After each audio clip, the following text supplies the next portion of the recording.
Graduates సమస్యల పరిష్కారానికి మీ గొంతుకనే వస్తున్నాను. మీ మద్దతు నాకు అందించి నా అభ్యర్థిత్వాన్ని బలపరిచి మొదటి ప్రాధాన్యత ఓటు వేసి గెలిపించాలని ప్రార్థిస్తున్నాను. భారత్ మాతాకి జై. బ్రహ్మచారికి ఒకటే చెప్పారండి చదువు. ఉపనయనం అయిన తర్వాత ఉపనయనం నుండి పెళ్లి వరకు వీడి దృష్టి కేవలం విద్య మీద ఉండాలి, ఇంక వేరే దేని మీద ఉండకూడదు. వాడు స్నానం చేయకపోయినా పర్వాలేదన్నారు బ్రహ్మచారి.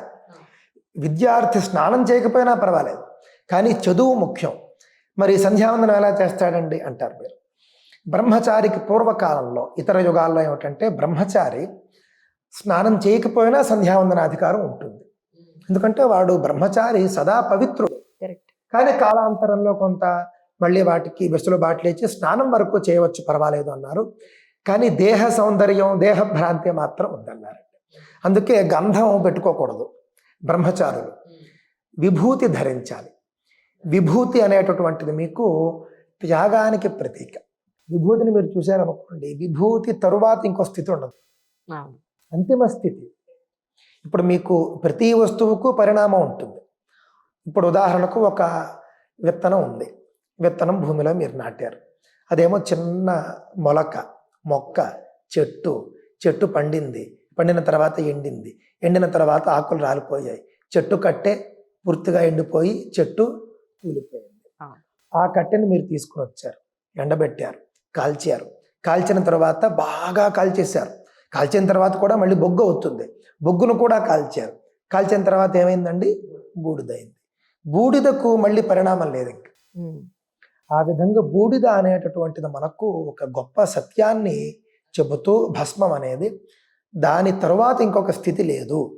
మనిషికి మోక్షమే ఎప్పుడూ కూడా లక్ష్యంగా ఉండాలి. అంటే జన్మరాహిత్యం. భస్మానికి ఏ విధంగా అయితే ఇంకా పరిణామం లేదో, మనిషికి కూడా అదే విధంగా ఇంకా మరొక జన్మ ఉండకూడదు అని వీడు కృషి చేయాలి అని భస్మం ధరించాలి. అదే గంధం అనుకోండి, భోగం అండి, అది లగ్జరీ, అంతే కదండి. గంధం అంటే ఏం లేదండి, మన భాషలో సెంట్ అని చెప్పాలి మనం, ఒరిజినల్ సెంట్ అది, అంటే న్యాచురల్గా వచ్చేది. అలాంటి గంధం బ్రహ్మచారికి వద్దన్నారు. ఎందుకనంటే అది భోగం కాబట్టి. ఏ విధమైన భోగాలు విద్యార్థికి ఉండకూడదని ఇవన్నీ ఉపనయనంలో బోధిస్తారు. దురదృష్టవశాత్తు ఉపనయనం మరిచిపోతున్నారు, అవసరానికి వాడుకుంటున్నారు. బ్రహ్మచారి జీవనం కూడా మీరు ఏ చదువైనా చదివించండి మీ పిల్లల్ని. బ్రహ్మచారి అనేటటువంటి వాడు, అంటే విద్యార్థి అనేటటువంటి అబ్బాయి అయినా అమ్మాయి అయినా ఈ నియమాలు పాటిస్తే మాత్రం గొప్పగా తయారవుతారండి. ఇది ఉపనయనానికి సంబంధించి నేను ఇవ్వదలుచుకున్న వివరణ. కానీ నాకు ఇప్పుడు మీతో మాట్లాడుతుంటే నాకు ఇది ఒక సిరీస్లో చేస్తే బాగుంటుంది అనిపిస్తుందండి. అంటే పెళ్లిలో జరిగే ప్రతి ఘట్టానికి ఒక అర్థం ఉంది, ప్రతి మంత్రానికి ఇన్డెప్త్ మీనింగ్ ఉంది. పెళ్లిలో ఎవరు చెప్తున్నారో ఎవరు చెప్పట్లేదో మనం చెప్పలేం, కానీ అట్లీస్ట్ ఈ మంత్రానికి ఎదురైన ఆయన అర్థం అని చెప్పగలిగే ఒక గొప్ప కార్యక్రమం అయితే మీతో చేయాలని ఉంది నాతో. తప్పకుండా అమ్మ, నేను పెళ్లికి సంబంధించి ఒక్క మాట చెబుతానండి, ఎందుకంటే చాలా ఉన్నాయి, అది చిన్న విషయం కాదు. వేదమంత్రం ఒకటి చెబుతుంది, సఖా సప్తపదాభవ. ఎంత గొప్ప మాట చూడండి. అంటే ఒకరితో కలిసి 7 అడుగులు వేస్తే ఆ వ్యక్తి మనకు మిత్రుడవుతాడు. సఖా అన్నారు. అంటే 7 అడుగులు ఎందుకు వేస్తారో అని అంటే మైత్రి ఏర్పడుతుంది. సతీ సావిత్రి అని ఒక ఆవిడ ఉంటుంది మహాభారతంలో. ఎంత మహా విద్వాంసురాలంటే ఆవిడ. మన వాళ్ళు అంటూ ఉంటారు, స్త్రీలకు ప్రాచీన కాలంలో విద్య చెప్పలేదని, వాళ్ళని వంటింటి కుందేళ్లు చేశారని. ఎంత అబద్ధం అండి. యమధర్మరాజుతో ఈవిడ శాస్త్రవాదం చేయగలిగింది. శాస్త్రవాదం, ఫైటింగ్ అంటే ఏదో మళ్ళీ ఉట్టి వాగ్వాదం కాదు, శాస్త్రవాదం చేస్తుంది. యముడిని ఈవిడ అడుగుతూ ఉంటుంది, నా భర్తను అప్పుడే తీసుకెళ్ళొద్దు, దయచేసి ఉండు. ఆయన ఆగడు, తీసుకుని వెళ్ళిపోతూ ఉంటాడు. యముడితో కలిసి ఈవిడ వెళుతూ ఉంటుంది. కొంత దూరం వెళ్ళేసరికి 7 అడుగులు అయిపోతాయి. అప్పుడు యముడితో అంటుంది, సఖా సప్తపదాభవ అనే వేదం చెబుతోంది, 7 అడుగులు కలిసి వేస్తే మైత్రి ఏర్పడుతుంది అని. నీతో నాకు ఏర్పడినటువంటి మైత్రి చేత నేను నిన్ను ఏ వరం అడుగుతూ ఉన్నాను. ఒక మిత్రుడికి వరం ఇవ్వడం అనేది లోకంలో సాధారణమే కదా.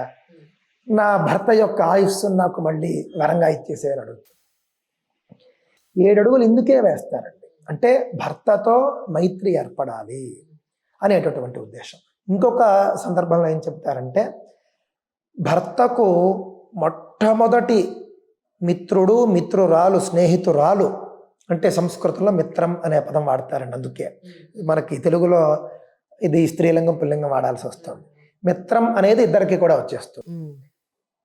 పురుషుడికి భార్యను మించినటువంటి స్నేహితురాలు లేదు, స్త్రీకి భర్తను మించినటువంటి స్నేహితుడు లేడు. వీళ్ళిద్దరూ అద్భుతమైనటువంటి మిత్రులు అండి. కరెక్ట్. ఇలాంటి మంత్రాలు చాలా ఉంటాయండి అందులోని.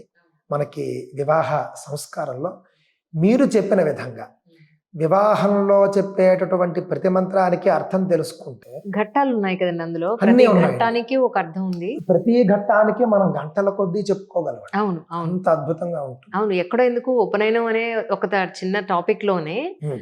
మనకి టైం సరిపోవట్లేదు ఇప్పుడు. అంతేనండి. ఇప్పుడు ఎందుకంటే ఇప్పుడు పంచసిగలు అని అన్నారు. పంచసిగలు అవునండి. అసలు ఎందుకు పెడతారు అనేది అనేది మనం చెప్పామంటే అది చాలాసేపు పడుతుంది.